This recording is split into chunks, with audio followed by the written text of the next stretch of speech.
Guys, আমরা এই যে দেখেন গহীন জঙ্গলে এসেছি। এই যে চারিপাশের পরিবেশটা দেখেন। এই যে দেখেন ছোট ছোট খেজুর গাছ। এই যে আমার সাথে দুজন সহকারী আছে, তারা ডাকাত দলের সদস্য। তারা এই যে আতাইকুলা অঞ্চল, সুজানাগড় অঞ্চলের সর্বহারা গোষ্ঠীর লোকজন। তাদের সঙ্গে আমি আছি।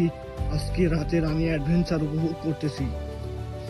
আপনারা দেখুন আমরা এই ডাকাত দলকে নিয়ে কিভাবে রস সংগ্রহ করি, ডাব চুরি করি। আপনারা সঙ্গেই থাকুন। এই যে দেখেন আমার সাথে যে ডাকাত দলের সদস্যরা আছে, তারা কিভাবে রস চুরি করে, কিভাবে রস সংগ্রহ করতেছে।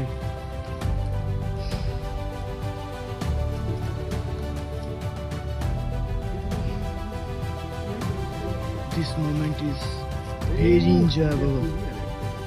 I love this.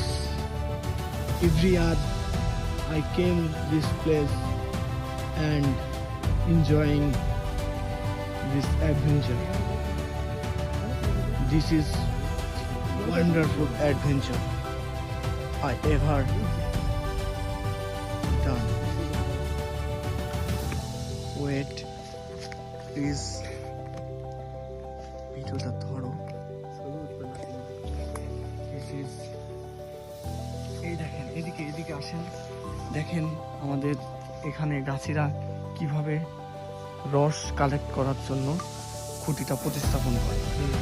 আমি এখন এই খুঁটিটা প্রতিস্থাপন করে আপনাদেরকে দেখাই কিভাবে প্রতিস্থাপন করে সঠিক কোনটা জেনে নেবেন।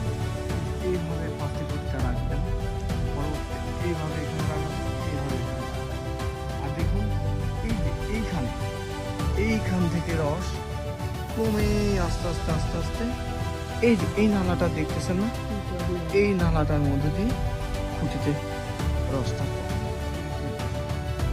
যার মাধ্যমে খুঁটিটা মানে সম্পূর্ণ ভরে যায়, যার ফলে রস সংগ্রহ থাকে। আর এই রস দিয়ে আমরা মানে খেজুরের গুড় বা পাটারি বলেন, যেটা আমাদের শীতকালে খুবই প্রয়োজন পিঠা খাওয়ার কাজে, এটা দিয়েই তৈরি হয়। তাহলে তোমার অনুভূতি কি আজকে?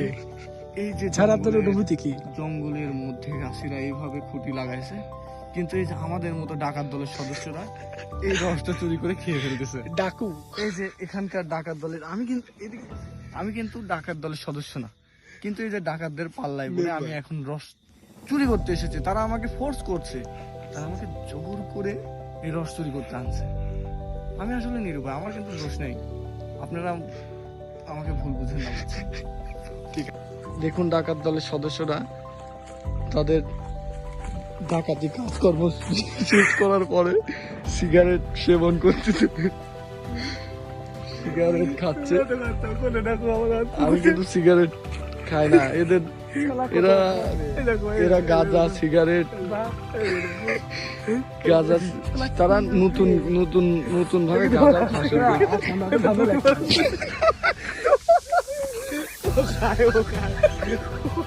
পুরো হাত নাই।